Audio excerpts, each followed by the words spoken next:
Hello everyone, how are you all? Welcome back to my channel Economics Made Easy. Today I'm starting with a new series, Quick-Onomics. So, for this series, I'll be posting videos every Saturday explaining the meaning of economic terms that you may have come across in newspapers or news channels and you find it difficult to interpret them. Also, we'll go alphabetical wise, like we'll start with terms from letter A, we'll then go to letter B, then to C, and so on. So, yeah, I hope you all find this helpful. Let's get started. So, today we are starting with alphabet A. So the first term for today is absolute advantage. Let's see what this means. It's the simplest yardstick of economic performance of any country, a person, or a firm. It's not just limited to a particular country, it can be a person, a firm, or a country. It can be anyone to measure or to see what economic performance they have. We use absolute advantage.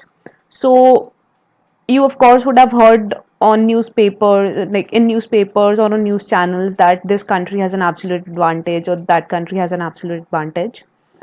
So what it means is, if one person, firm, or a country can produce, this word is important, can produce more of something with the same amount of effort and resources, they have an absolute advantage over other producers. That means, suppose India can produce, if we talk about India, suppose, so India can produce more of wheat, okay, as compared to China. So, given we are assuming that given the amount of effort and the resources that they are applying or they are using to produce wheat is the same, that is the amount of efforts, that is the labor that is being used or the machinery that is being used is the same in both the countries, and India is still producing more of wheat as compared to China, so India will have an absolute advantage over China. It's important to remember that we see the produce that both of the countries are making and not any other thing, because there is also one term, comparative advantage, that we'll learn when we get to letter C. So for absolute advantage, just remember we take into consideration what the countries are producing. Now the second term is adverse selection.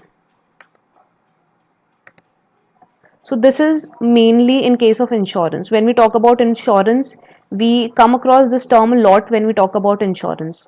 So let's see what this means. Adverse selection means a situation when the sellers have information that buyers do not have. The sellers might have some information that the buyer may not have, or vice versa, about the product quality. It can so happen that the seller has more information or the buyer has more information than the seller may have, right? Or about a quality of a product. And this situation is known as asymmetric information. Asymmetric information is unequal information that is not equal. The seller or the buyer does not have the equal information. So over here I've taken an example of a car, of a I've taken an example when someone goes to sell a used car or a second hand car. So the seller knows that the value is 2000. So like suppose you're selling your old car and you've actually asked everyone around, the maximum value that you're getting is 2000, because you've come off some fault that may have been there in the car, and when you go and sell the car, so you think, you actually quote the price to be 3000 to the buyer. You do not tell him the fault that that you found out in the car. So you do not tell the buyer that that fault is there, and you quote the price as 3000. So this is a situation of asymmetric information. The most common example of asymmetric information is the market for used cars. So we actually use the term lemons over here, and we'll learn that in this further series, further video lectures. So yeah, this is when there's asymmetric information. The buyer is not completely aware, but you are completely aware. And so this is one situation. The next situation is when the seller knows and the buyer does not know. The buyer knows, the seller does not know, sorry. So this happens in case of insurance. So if we talk about insurance facilities, what happens in that case is that people who are, suppose people who are smoking cigarettes, an example I'm taking, they are more, there are more chances that that person would take insurance as compared to a person who's not smoking cigarettes, because person smoking cigarette knows that his health is in danger and he may encounter any health issues at any point in time. So it is thus the tendency of those in dangerous jobs or high risk lifestyle to purchase life or disability insurance, where chances are greater that they will collect on it. So they know that there would come a time when they could actually collect the insurance that they're buying. And what they do is they do not mention all of their health conditions correctly. So in this case, the uh, seller does not know and the buyer knows. The buyer who's buying the insurance is knows that he's facing some health issues and he may need that insurance in future, but the seller who's selling that insurance may not be aware of the situation correctly. So the next term is amortization. Amortization means the running down or payment of a loan by installments. It's easy. It's basically you're taking, it's like an example I've taken over here is when you're making a repayment on the mortgage on a loan. So you've actually taken a loan to buy a house. So you are making the repayment and you are amortizing the loan by making monthly payments. Prepaid agreed period of time cover the value of loan plus the interest. So this is easy. When you're taking a loan for housing, you actually make monthly payments which are known as premiums, and you do it for a pre-agreed period of time, like you do it for 10 years. Suppose you've taken the loan for 10 years and you make monthly payments, and you actually pay the value of the loan plus the interest. And for loans that are not amortized is just paying by installments, paying back a loan by installment, the running down of a loan by installments.